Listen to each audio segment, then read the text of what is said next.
And common integration scenarios. Okay, common integration CRM to ERP synchronisation. మీకు idea ఉందా CRM to ERP అంటే తెలుసా? CRM అంటే customer relationship management, ERP అంటే enterprise resource planning. Basic scenario వచ్చేసరికి మీకు ఇది చూసుకుంటే, మీరు డిమార్ట్ స్టోర్ ఉందనుకోండి. ఓకే, డిమార్ట్ వాడు ఏం చేస్తాడు, మన స్టోర్ లో ఉండేది ఒకటి, వాడు ఎక్కడైతే మెయింటైన్ చేస్తాడో హబ్, అంటే వాడు స్టోరేజ్ ఎక్కడైతే ఒక గోడౌన్ మెయింటైన్ చేస్తాడు కదా, సో వాడి దగ్గర ఇదివరకు ఏం చేసేవాళ్ళు, ఒక అకౌంట్ బుక్ రెడీ చేసుకుని అందులో అప్డేట్ చేసుకుంటూ ఉండేవాళ్ళు కదా. దీనికి ఈ ఐటమ్ ఎన్ని ఐటమ్స్ వెళ్ళినాయి, ఎన్ని ఐటమ్స్ ఇంకా ఉన్నాయి మన దగ్గర గోడౌన్ లో, ఓకే, దానికి ఎంత ట్యాక్స్ పడుతుంది, ఇవన్నీ ఉన్నాయి కదా, ఇవన్నీ వాళ్ళు మెయింటైన్ చేయాలి కదా. దాన్ని మనం ఇంటిగ్రేట్ చేస్తున్నాం ఇప్పుడు.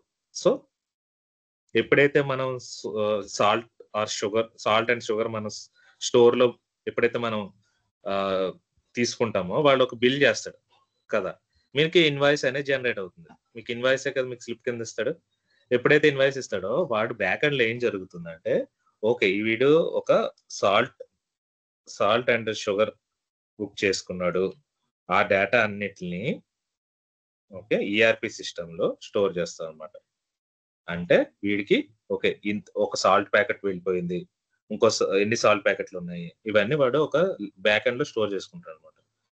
ఓకేనా, అండ్ ట్యాక్స్ ఎంత పడింది, ఆ సాల్ట్ ప్యాకెట్ కి ట్యాక్స్ ఎంత, ఓకేనా, దానికి హెచ్ఎస్ అని కోడ్స్ ఉంటాయి. ఇవన్నీ హెచ్ఎస్ కూడా మీరు ఓపెన్ చేస్తే, మీరు let's take an example, Amazon book చేస్తారు అనుకోండి. అమెజాన్ బుక్ చేసేటప్పుడు మీకు ఆర్డర్ నెంబరు ఇవన్నీ డీటెయిల్స్ వస్తాయి కదా.